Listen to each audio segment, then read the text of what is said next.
Hey everybody, this is Caden over at Achievement Hunter bringing you a new series called Coming Soon, detailing the upcoming big releases for the month. March may be the biggest month for video game releases we've had in years, and I'm here to help you prepare.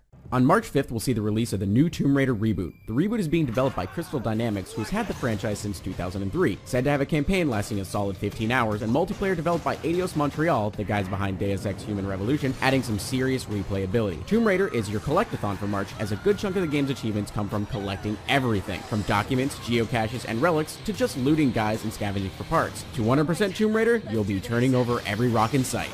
March 12th gives us the next installment of the God of War series, Ascension, revealed to be a prequel to the entire God of War franchise. We'll finally get to experience firsthand how Kratos started his bloody trek of revenge. Developer SCE Santa Monica states that the gameplay will remain true to the prior releases in the series with a new, revamped QuickTime event system. For those expecting a little more from Ascension, this will be the first God of War game to feature multiplayer. The multiplayer will allow you to finally show off your combos to your friends in a way you never have before, by beating the ever-living crap out of them.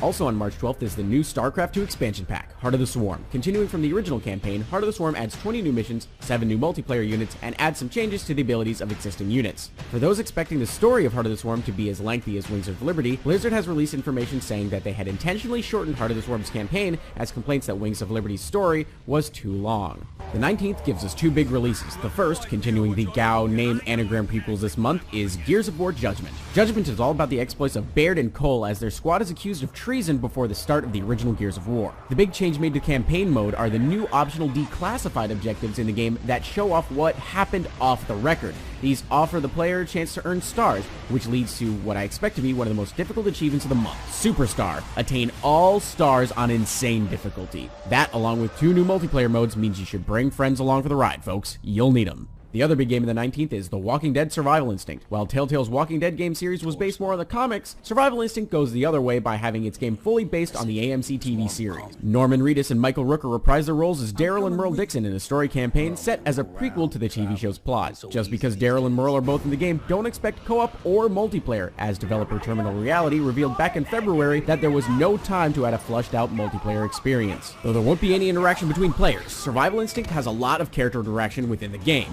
It will allow you to trust or distrust other AI survivors in the game, building working and dysfunctional relationships throughout its campaign. Tyson and Rios may be gone, but Army of Two returns with the Devil's Cartel on March 26th. Making up for Survival Instinct's lack of multiplayer, Devil's Cartel features both local and online co-op. Playing as Alpha Bravo, the new 2 operatives, your task will be to take down La Guadaña, a Mexican drug cartel. With Dead Space studio Visceral Games teaming up with EA Montreal to deliver this game, expect a bit more of the tongue-in-cheek banter between the characters to return.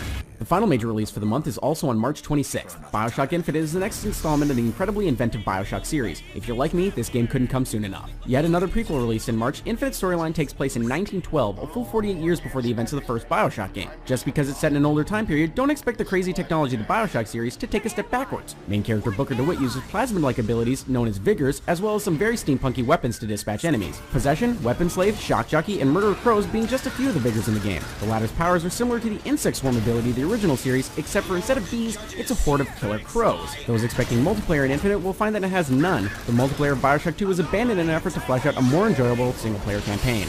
If none of these games suit your mood, don't fret. March has a ton more to offer you. Atelier Ayesha, The Alchemist of Dusk, Castlevania Lords of Shadow Mirror of Fate, The Sims 3 University Life, SimCity, Sniper Ghost Warrior 2, Darkstalkers Resurrection, Lego City Undercover, Dead or Alive 5+, Monster Hunter 3 Ultimate, Hyperdimension Neptunia Victory, Luigi's Mansion Dark Moon, Pokemon Mystery Dungeon Gates to Infinity, Pandora's Tower, Slender the Arrival, Harmonite, and Leisure Suit Larry Reloaded. That wraps up March, so I'll see you next month for more!